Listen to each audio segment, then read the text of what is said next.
Hello, everybody. Today we're going to do something a little bit different. Chris Brown is a friend of mine, and he is the president of anglerschannel.com. And we have been talking over the last couple of weeks and I guess months about various things in the sport of bass fishing.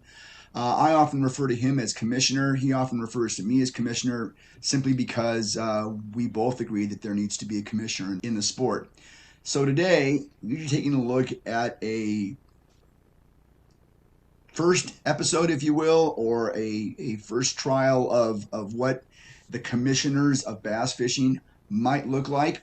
Really interested to hear what your comments are about this after watching it. We got some great subjects we're going to talk about and some really good insight on Chris's part.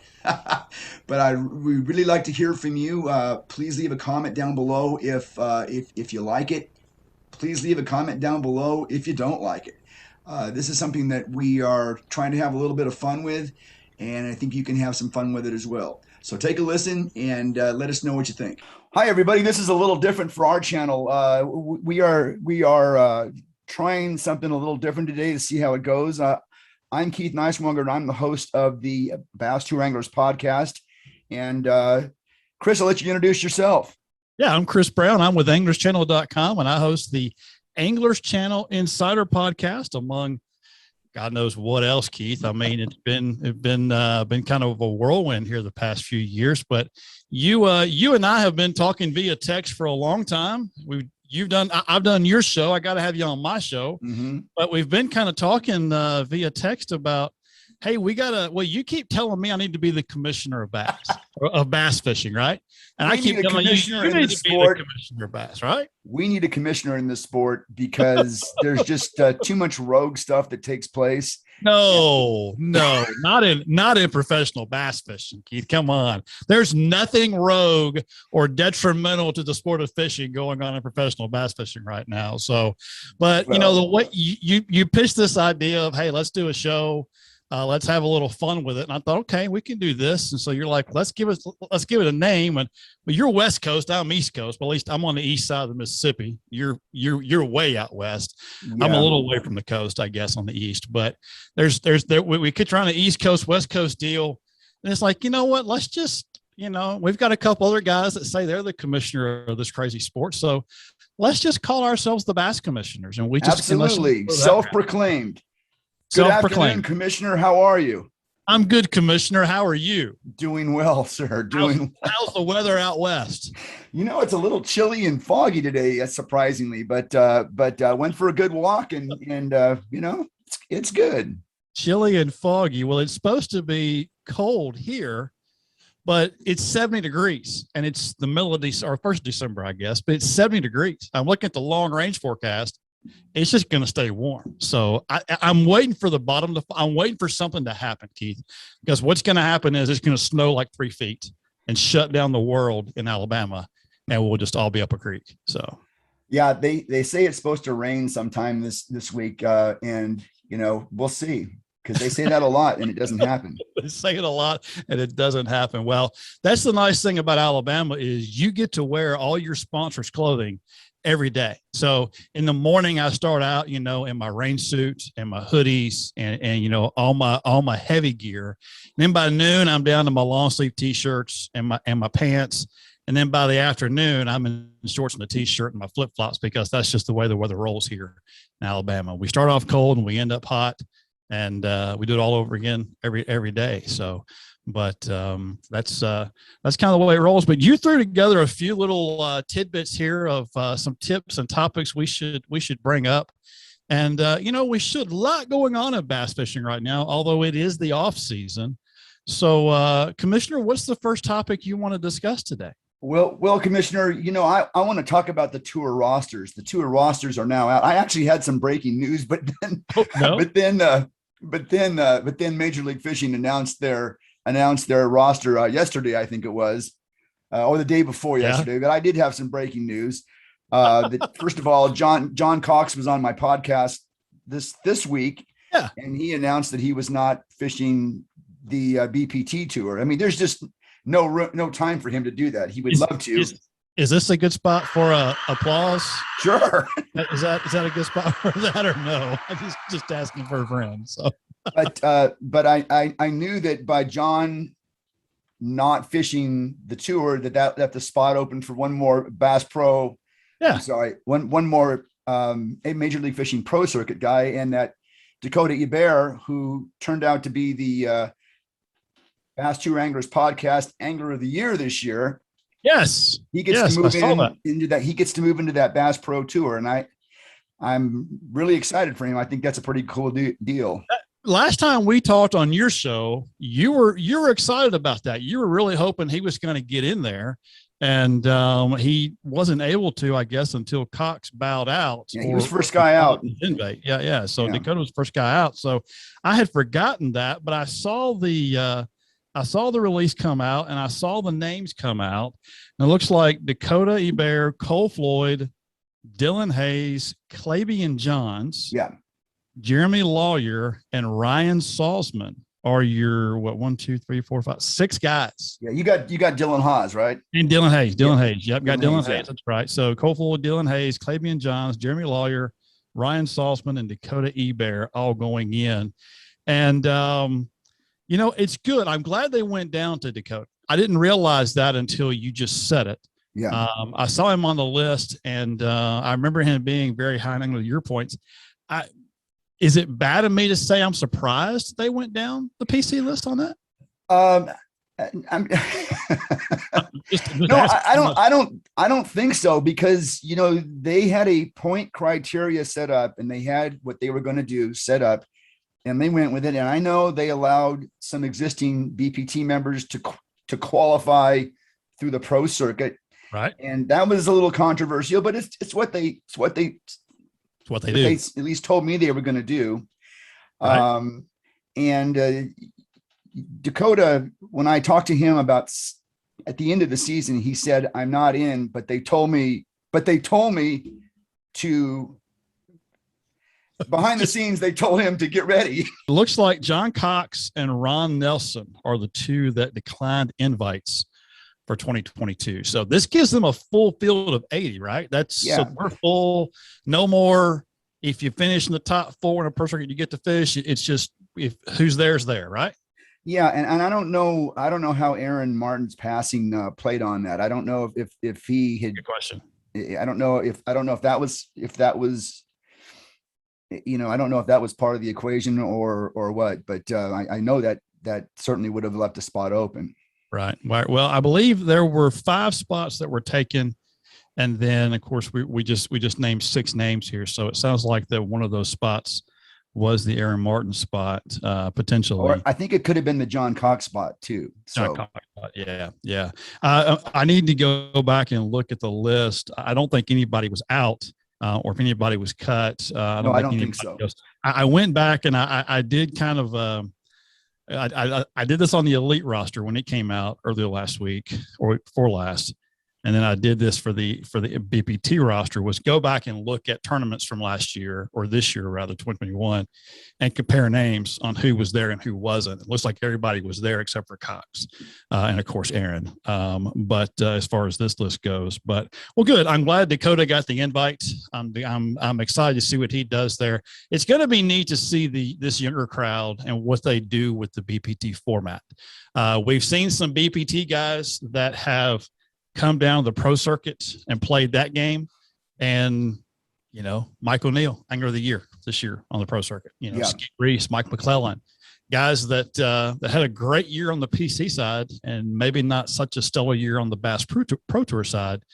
But it'll be interesting to see how these guys, and it sounds like some of them are doing both pro circuit and BPT, which I think for a lot of guys, that's probably, the right way to go.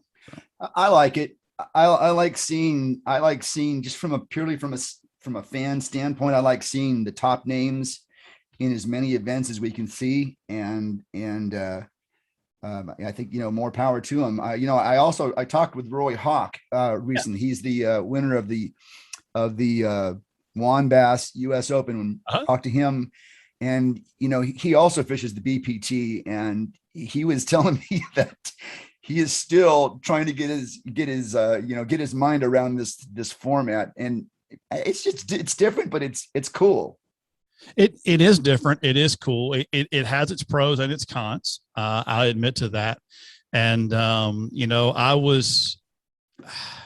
don't know, Keith. I don't know the proper way to say this. When it first came out, I may have been a little butthurt by it, I guess, just because I've been in this industry a long time. I'm a Bass fan. I'm an FLW fan.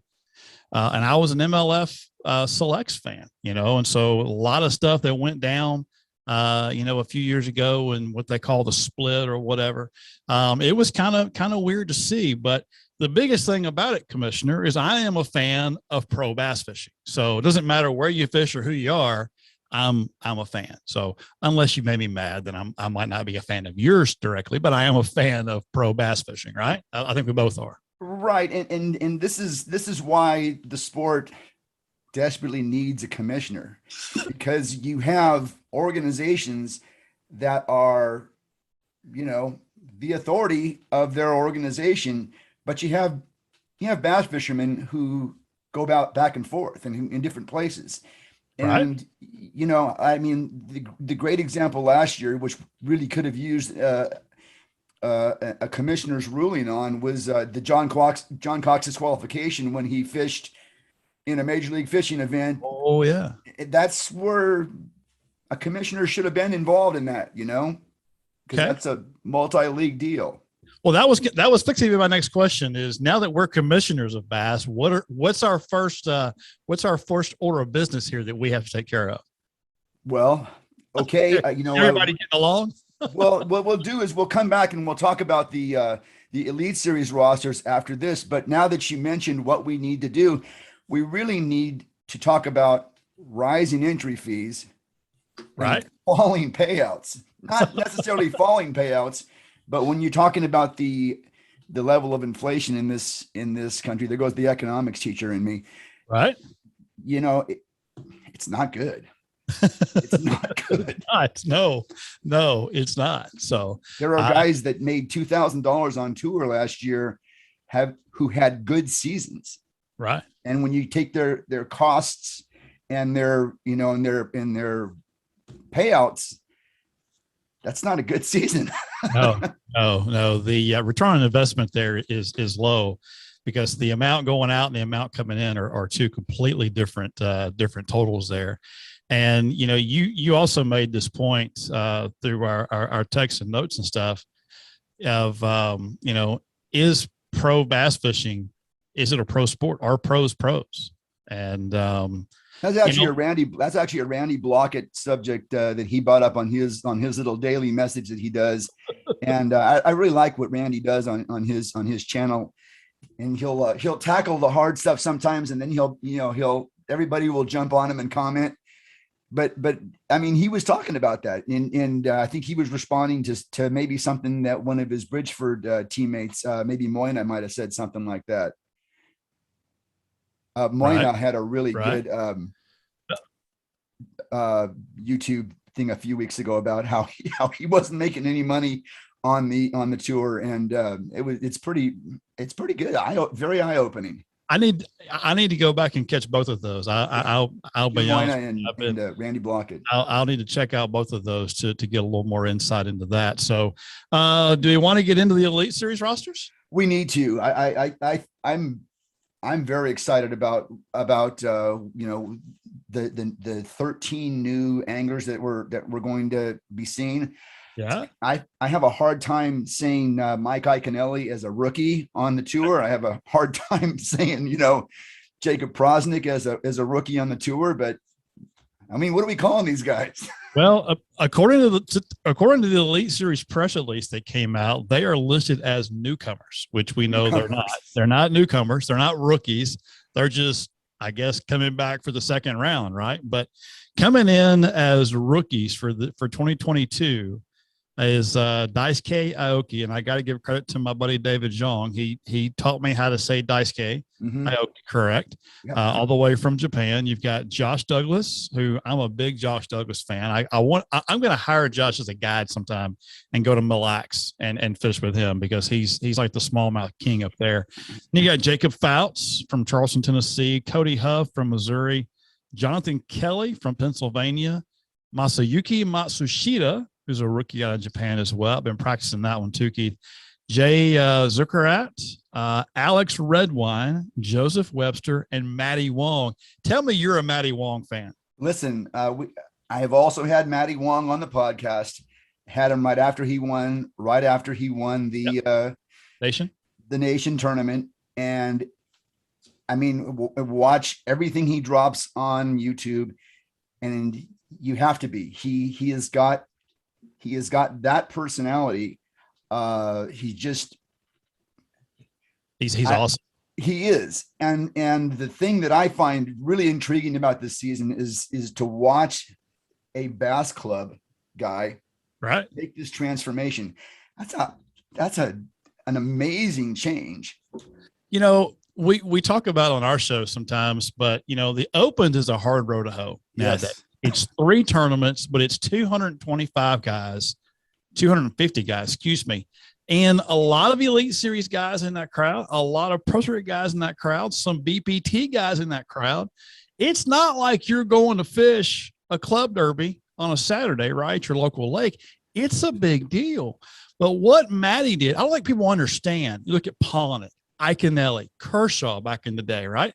And you look at what Maddie did, all those guys that qualify through the Bass Nation, what they have to do. You know, I follow a buddy of mine, Steve Lund, down in Arizona, and you follow kind of his journey as well to get to that tournament or get to these tournaments, the qualifiers, the regionals, and what they have to do to get there.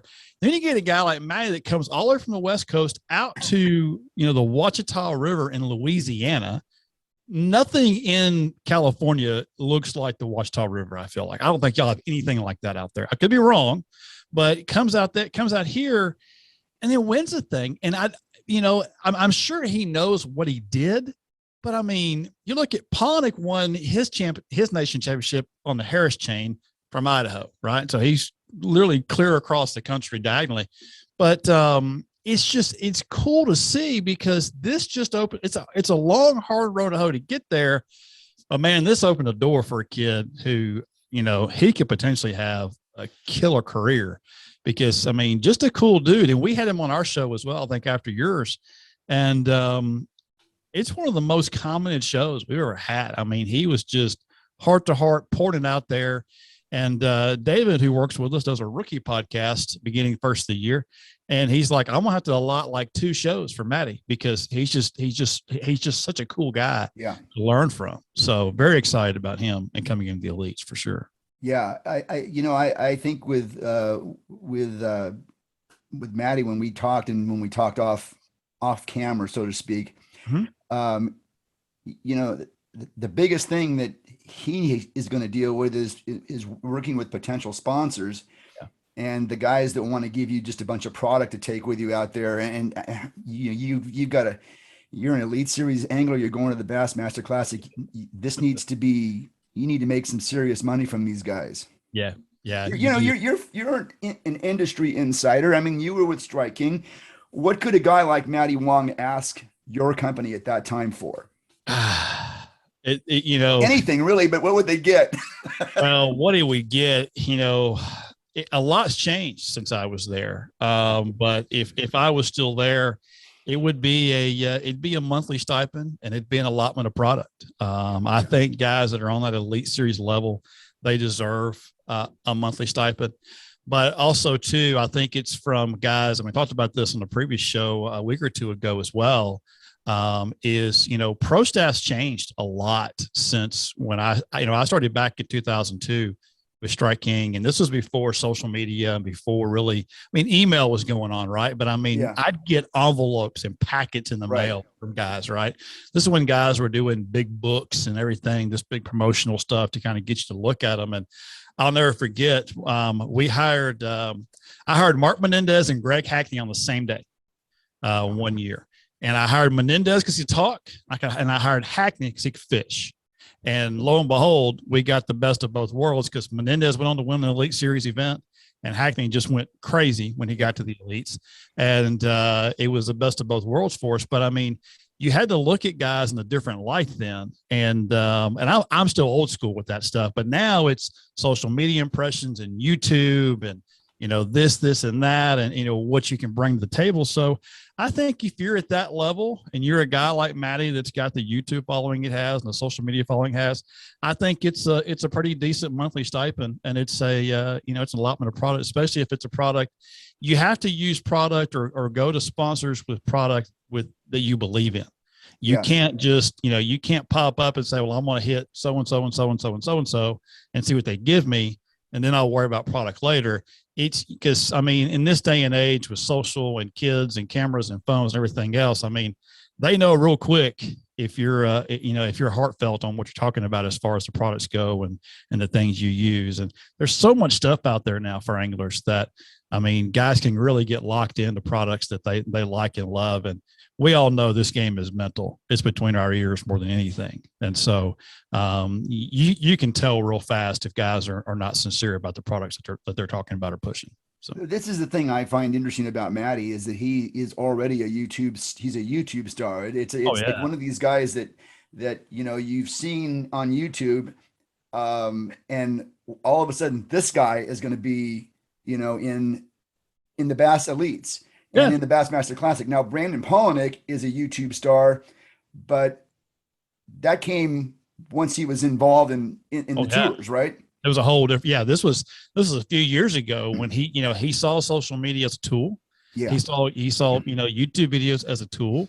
And, he went out and hired a guy and said, listen, here's what I want to do. He did some videos on his own. When I worked with him when I was at Rigid, he was doing stuff on his own.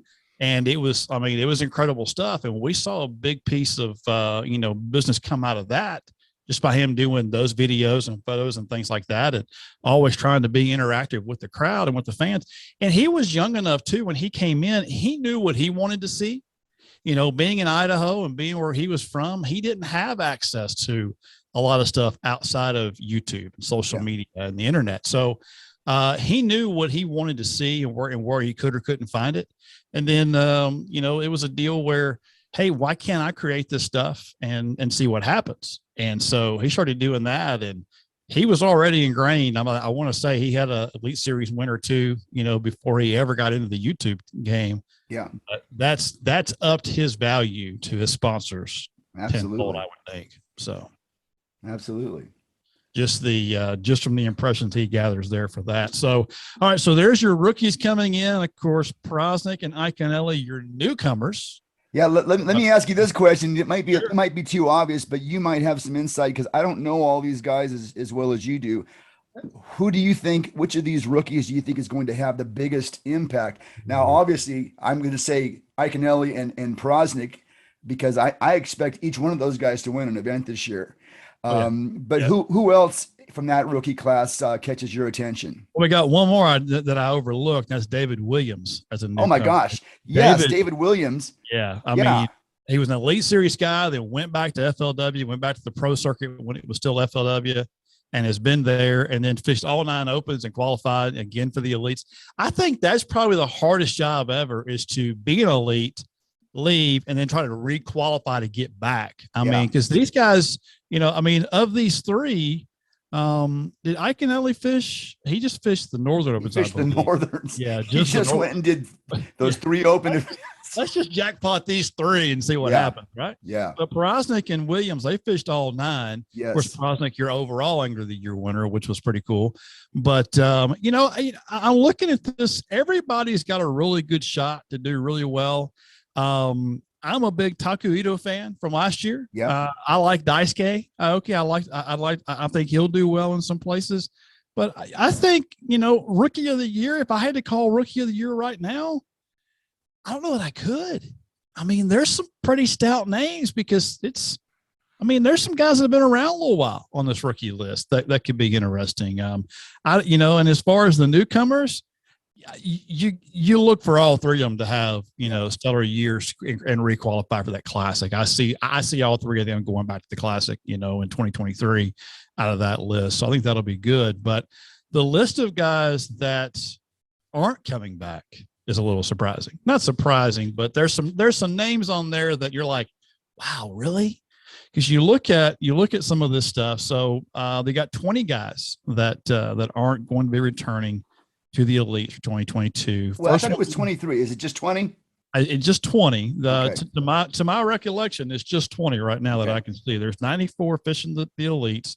I've got 20 guys, unless I'm missing a couple here, but the research I did, as far as looking at last year's deal and then looking at the roster for 2022, Brian Snowden, who is actually going to be going into a position, I guess, with engineering and marine sales and stuff with River Marine Group and Bass Pro Shop, working for a sponsor. So that's a steady gig for him. That's good. Randy Pearson, West Coast guy that won the nation a few years ago. He is not returning. Bill Weidler from Alabama, who has an Elite Series win, so not returning there. Quentin Capo from Louisiana. Rob Dye out of North Carolina. Rob was he qualified through the Opens a few years ago and gave it a pretty good run. But, Rob's a little older. His son's fishing some stuff over in North Carolina. He's going to spend some time with him. Then you got Robbie Latuso, who's a little bit of a surprise to me, not returning. Kelly J, Tyler Carrier, Shane Lineberger was another one that's been there for a while that's not coming back. Kyle Monty, Chris Groh, Yusuke Miyazaki. Yusuke's had a kind of a tough go. I think when COVID hit, he was in Japan and kind of got stuck there and had to and couldn't get back for a while. So that kind of hurt him a little bit. But just when he finally got back, just really couldn't get in the groove of things when he got back onto the series. Randy Sullivan, Rick Morris. I think Rick had was a medical deal. Didn't he leave early this year from the Elites because of a medical? Well, I know he didn't fish them all. Yeah. I know he didn't. I want to say that was it. Destin DeMarion, Garrett Paquette, which surprised me because Garrett came on really hot to the elites when he first started, and not sure what happened there. Cody Holland, another guy from kind of the Pacific Northwest up there that won the Bass Nation a number of years ago. Dale Hightower, Harvey Horn, and then Brett Pruitt. I know Brett had he withdrew to take care of some family things with another business. But so Brett's got cattle, and when I interviewed him, we got interrupted a few times because he had to fix fences and things like that. But he's a pretty big time cattle farmer, and that's impressive. That's where your bread is buttered. You got to go get your bread buttered. You do. And wasn't he the guy that had the Ralph Lauren the Polo, US Polo? Yes.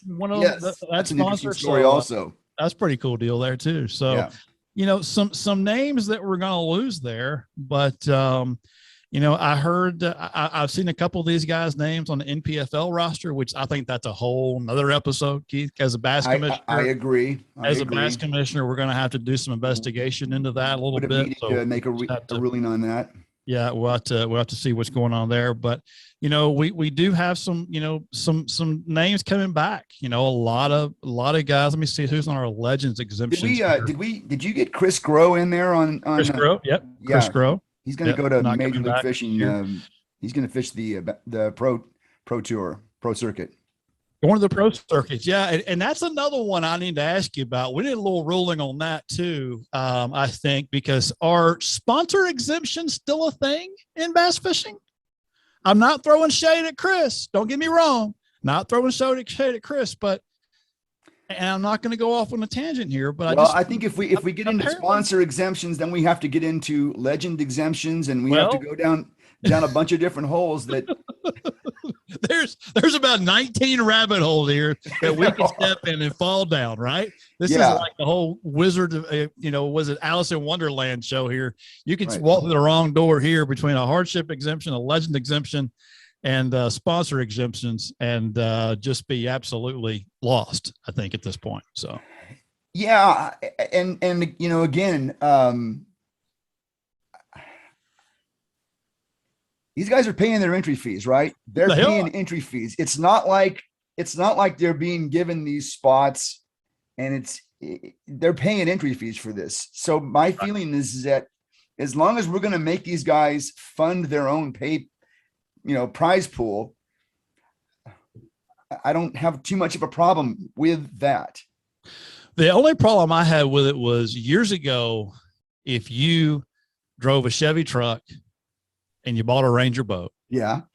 and you paid and you called FLW between such and such time on such and such date, and you paid your money, then you could be called an FLW Tour Pro, right? Yep. I had buddies that left Fishers of Men team tournament trails and says, you know what? I won Angler of the Year in my local Fishers of Men trail. Me and my buddy, I'm ready for the tour. And they called up FLW. They went and bought a Ranger boat. They called up FLW, and I got the phone call going, hey, I'm a pro fishing the tour next year. What you going to do for me? I'm like, pat you on the back. Congratulations. What do you want? You've done nothing at this point to get there. Why are you a pro? Well, I'm fishing the pro circuit. I'm fishing I'm a pro with the big boys now. No, you're not. You paid your money. That's what you did. That's all you did. You paid your money and you're fishing the pro circuit. That's it. And you're going to get your butt handed to you is what's fixing to happen. So this is what bass fishing has been until very recently, when organizations begin to have some type of qualifier, some barriers that keep some barriers. I was going to say that keep the riffraff out. Oh no! They ain't keeping riffraff out. Riffraff still paying to get there. But about 4 or 5 years ago, FLW came to ICAST to the table and says, "Hey, we're going to cap it at 150, and you got to qualify beginning next year." And I'm thinking, "Hey, well done, way to go!" Now you're a pro level deal because Bass had that qualifier in there, right? Fish the opens, qualify for the elites, work your way in. You could do that. But but that started. What was that? About 2005 when that started. Yep. Elites kicked in around 2005, 2006, and you had to qualify to get there. Yeah. And that was a great deal. I got it. I understood it. And, it really eliminated some stuff that used to be the top 100s and the top 150s and all the stuff. And they did some elite 50 stuff in there the first few years. They kind of, tried some NASCAR stuff and went a little crazy with. I like your hand gestures. Listen, if you tie my hands behind my back, I can't talk. Okay. So that's the way you have to talk when you're talking about professional bass tours. You have to use. That's right. That's right. That's why I go through pins. I throw them and they're stuck in the wall somewhere. Right. I mean, it's like darts in my house. So, but I mean, it's one of those things where it just, FLW said, we're going to do a cut. And you got to qualify to get here. And I'm like, hey, this is great. This is perfect.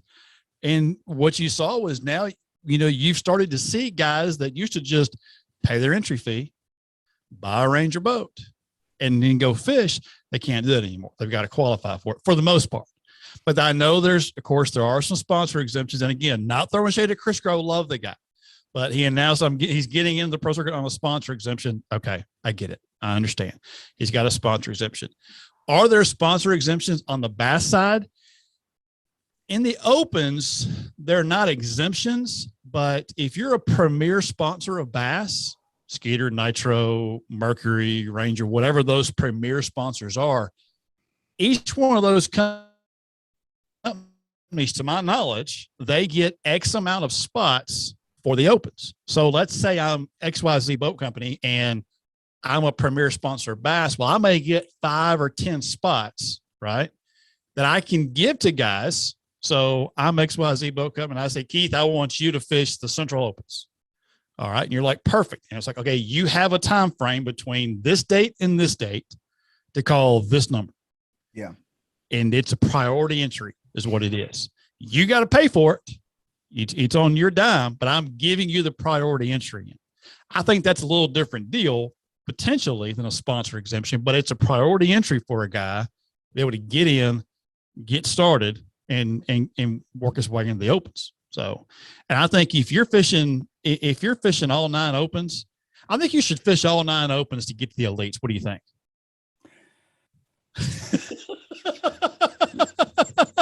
Oh, he's biting his lip.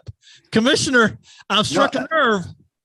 Well, I'm a big fan of events. I tell you what I like. I like the fact that they have a category for those people that do fish all nine. Right. That does help them get in. I think that's really important. Um, in terms of the other thing, the open events are so tough. If you can be in the top three after three of them, yeah, that's pretty doggone good. It really is. It really is. It's. I mean, these fields they're not. I mean, they're full of hammers now. Yeah. And you look at. I know you've got them out there on the Toyota Series and the Apex and the other trails that are out there. And we've got them out here on a bunch of different, team trails and things that fish around here, Toyotas and whatnot. But there are, a truckload full of guys that are just absolute hammers that maybe they got a bad break in one tournament. You look at, what's his name from Louisiana? He was a All-American. Had him on my show not too long ago. Golly, I have to look him up now, but he's a pro circuit guy. I can see his face. Nick LeBrun. Thank you, Nick LeBrun. Okay. Nick LeBrun. I mean, you look at this. I mean, he bombed one open this year on the Centrals. Bombed one open on Pickwick. Don't know what happened. Just did not have a good one. Came back and finished second at Smith, and then won at Grand Lake. I mean. Yeah. He was literally like, I don't know, 16, 18 points out of qualifying. I mean, if he had just a little better tournament at Pickwick, he'd have been there, right? Yeah. So, but that's fishing. That's the way this game is played. Yep. So, but what you do in 3 tournaments, maybe if that was a 4 tournament deal, maybe he could have qualified. But I'm glad that I guess I should say I'm glad the opens has remained consistent for at least the last 2 years. Because we used to didn't we do like a 4 event deal and 2 series or 2 deals and did a championship, and then we kind of, but now we're 3 and 3, and then you get 3 that go from each division and then 3 that go from the overall. Well, what's good about those open events, and it's the same way on the Toyota Series.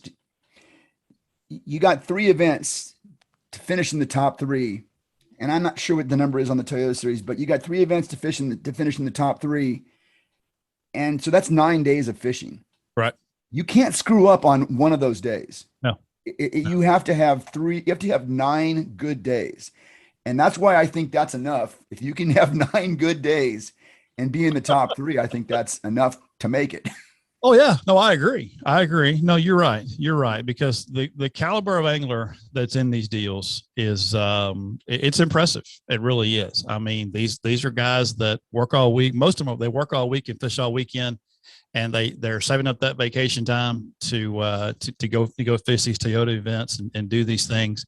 And I think it's good. I think it's real good. So, all right. Any more thoughts on the Elite Series roster? No, but I'm very excited about it. I think it's going to be really good. I think both the Bass Pro Tour and the Elites are going to be a lot of fun this year. You got just enough new names in there that there's some compelling stories, and it should be good. There's going to be some really good stories come out of this year. I'm excited for 2022. I'm excited to see what happens and how this all shakes out for a number of reasons. And I am excited about the Bass Pro Tour. I get a lot of flack on my show for being against the Bass Pro Tour, and I'm not against them. I'm not anti anybody. I'm a fan of pro fishing, but sometimes some of these trails, they can do some stupid stuff, and it's low hanging fruit for us podcast guys, for us commissioners, low hanging fruit for us to talk about. Right. So we can do that. But, so as commissioner, anything you would want to change for 2022 on Bass Pro Tour or Elites as far as qualifications go? Well, I got you. Not for next year. Okay. Not for next year. I think, I think everybody would like to know the day after the last event, who made it, who made it. Sure. But it's more complicated than that. You need to find out if everybody's coming back and things like that. But it would be nice to know, on the last day after that last fish was weighed, who made it and who didn't make it. So when the pro circuit kicks off the last week of January, and then you've got, I believe, a Bass Pro Tour after that, and the elites kick off on the same week, I would say by Monday, January 17th, which is Martin Luther King Day, I want to know what I have to do in 2022 to make sure that I can fish in 2023. I don't want to get down to like May and be halfway through my season or almost done with my season if I'm on the elites, and they go, oh, hey, by the way, we're going to do this, this, and this. I think there needs to be some consistency across all three trails, no matter how different they are. There needs to be consistency, and there needs to be a clear communication amongst all of them and their anglers. Because if you don't, you mentioned this a couple of times, these guys are paying their entry fees, right? They're paying the organizations to fish these tournaments. So if I'm Joe Angler and I'm fishing one of these three trails, I've already written you a $5,000 check to hold my spot to get my name on this list, right? I've already done that. So now I'm your biggest customer, guys, right? Take care of me. Tell you what I have to do to make sure I'm back in 2023. And if I know ahead of time, if I know January 17th that I've got to finish in the top whatever, right, points wise to get there, I got to finish in this under this line to get the Classic or to the Red Crest or to the President Championship, and I got to finish above this line to get back in 2023. If I know that going in, I can't say a word down the road. I can't complain about how I did, why I did it, or anything else if I know. But if they start changing the rules halfway through the year, like they've been known to do, because up until today, there has been no commissioners of bass, right? So now that we're here, I just say, I want consistency across the board. Let the guys know consistency and communication. Let them know where they got to be and what they got to do, and make it clear. Dumb it down for us, guys. That's all you got to do. Just dumb it down for us. Yeah. So. Yeah. I don't think that's too much to ask. And it shouldn't be after I'm writing you $50,000 worth of checks to come play your game every year, right? It shouldn't be too much to ask at all. Well, here's the thing. Let's say that you're on the BASS Elite Series. BASS is the company, and as an angler, you're like a franchise of that company. Oh yeah, yeah. And it's like if you opened a McDonald's franchise, the parent company provides you with everything you need to run that McDonald's. Sure. That's the way it should be. We're going to make you a star. So that's what we're going to do. Right. We're going to make you Mr. Franchisee. We're going to make you, head Croc himself, right? I mean, you're going to cook him fries. You're going to make them right. You're going to be good. But no, you're right. And I think everybody should get their fair share of time on live and in magazines and everything else. And I think that, if you're going to make them big, but by God, Kate will be consistent. That's my two takeaways right now, Commissioner. That's what I got to say. I all right. Last point here before we end this inaugural Commissioner's Bass podcast, the Western Bass Shootout. You got some cool stuff happening out west coming out your way, I think, don't you? Yeah. And I'm setting up a meeting right now to talk with Rick Pierce about this, because I want to ask him some questions about some things. But perfect. This is it's kind of unprecedented that it kind of feels like the rest of the country wants the West to have a spotlight, and it's that way. It's the fishing industry that wants the West to have the spotlight. There's a lot of people that fish out here. Sure.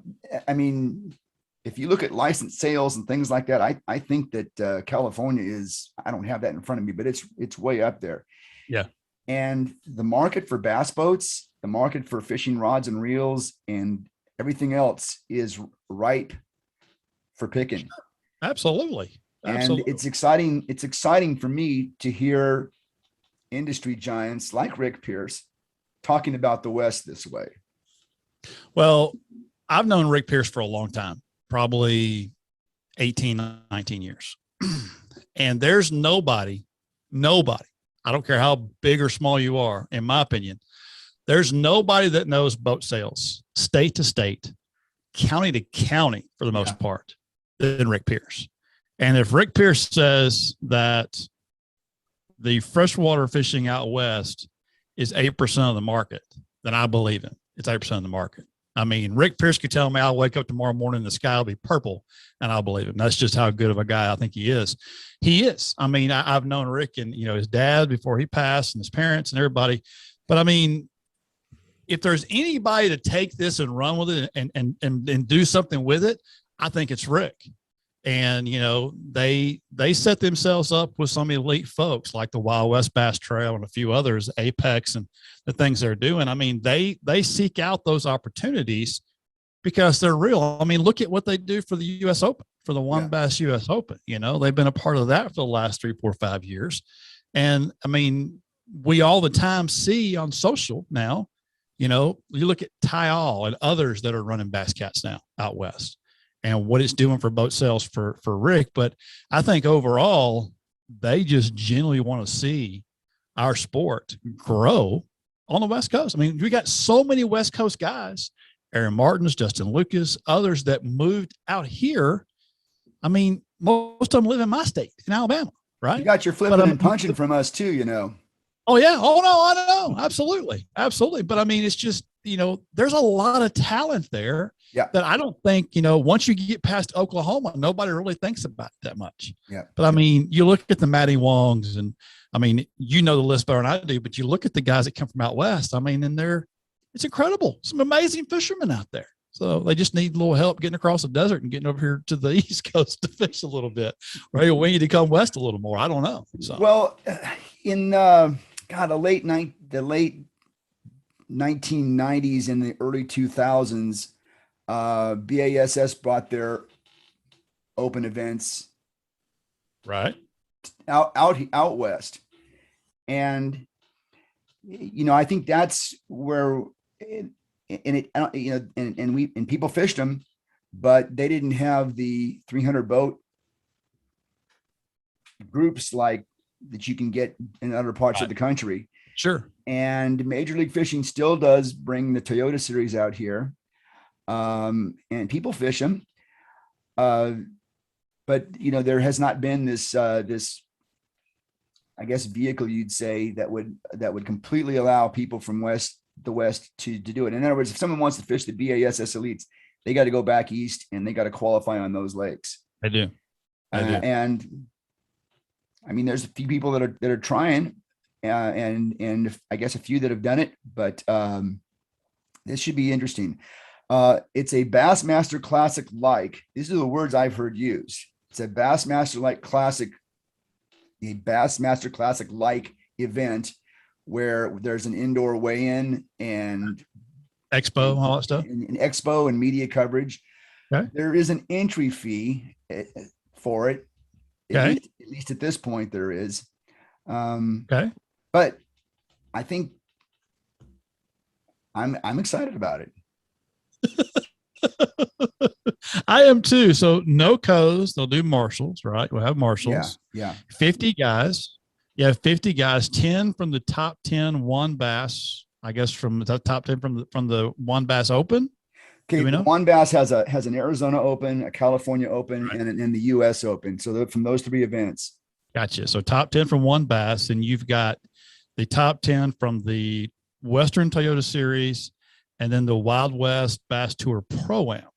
Yeah, I'm understanding. Right. So you got 10 from each of those, and then you got the top 20 in Apex points.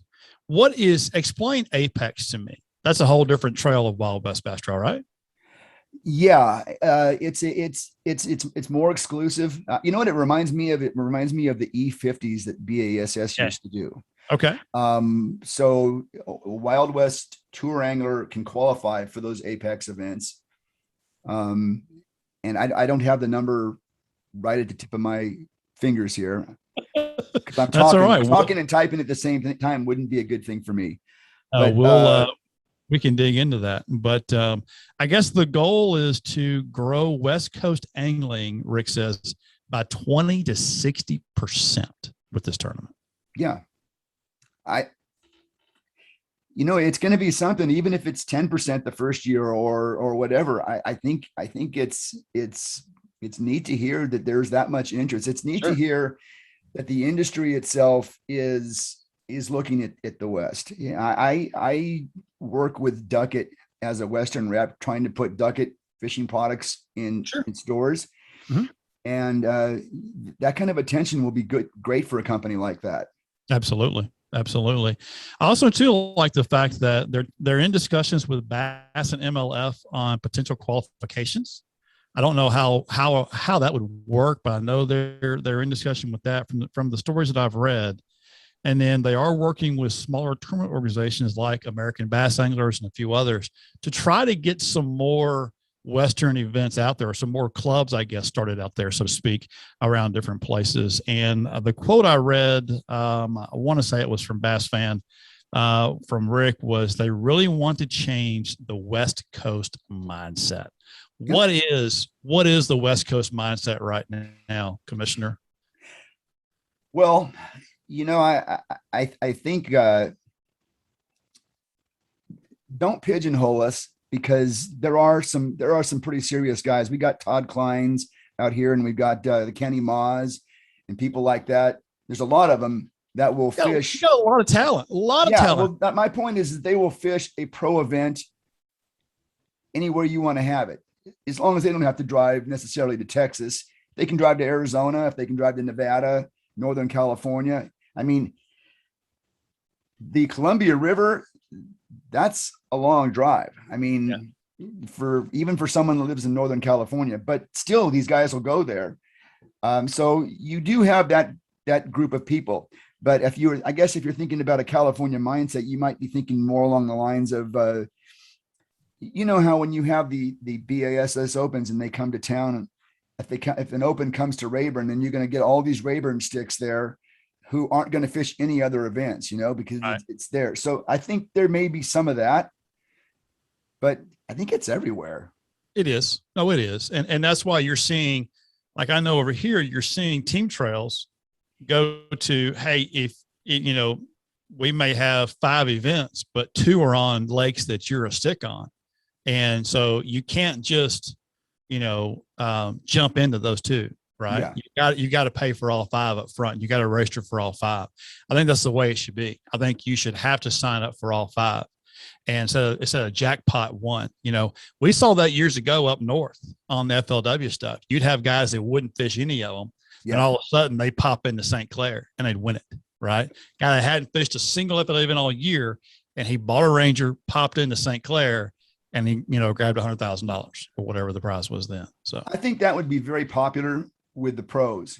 And I think both for Major League Fishing and for BASS, if they were to use those kind of rules with their opens and their Toyota series, I think it would be welcomed by a lot of pros. You have the no information rules that are out there, but someone who is jackpotting an event, they've got information. oh yeah. Just because, Just because the rule says there's no information, listen, Linda, there's information. Trust me. well, even if the guy isn't getting information from somebody else, the person lives Oh on the yeah. lake. He fishes the lake all the time, probably guides on the lake.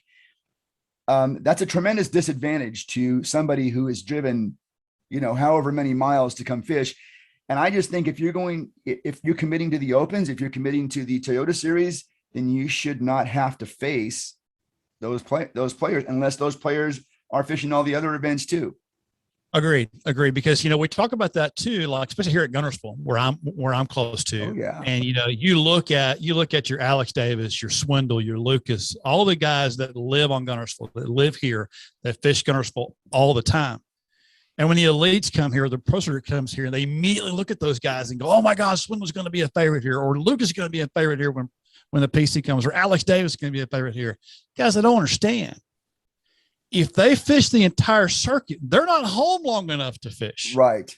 Right. They haven't, a lot of times they get to that tournament and they hadn't seen the lake in a number of months, because all they see when they drive by when they're coming and going to other events. So I like that, because the home field advantage doesn't always play unless just something weird happens, like you're a West Logan at Neely. But I mean, it doesn't always play into your hand, unless you jackpot a deal, and that's all you do. I'm against the jackpot. And if you're going to fish it, you got to sign up for all 3 or all 5 or all 9, whatever it is. You got to sign up, because listen, I've known guys, I've got buddies that, there are sticks on Kentucky Lake, there are sticks on Pickwick, there are sticks, in South Alabama, but they put them in a crop and let them go out there swinging in Texas or Carolinas or even, Oklahoma or up north, and they ain't done jack. So it's like, maybe this needs to be our first commissioner ruling here, is that we're going to do away with the jackpot on the Opens and the Major League Fishing Toyota Series. I like it. Yeah, there you go. There, commissioner ruling number 1. We need a gavel. Number 1. I got a cup. That's all. I have to find a gavel soundbite to put on this machine over here. But yeah, we need a gavel. No more jackpotting. We're outlawing jackpotting right here. How's that sound? Boy, Luke Duncan is going to hate us for this. I could absolutely get it. I really could at this point. So that's awesome. So I just like that someone's going to hear us say that, and they're going to send it back to him, and he's not going to be able to hold it. Hey, you know what? That's good stuff. I like it. Well, there we go. I mean, Bass Commissioner podcast number 1. That we covered a lot of ground here today. We did.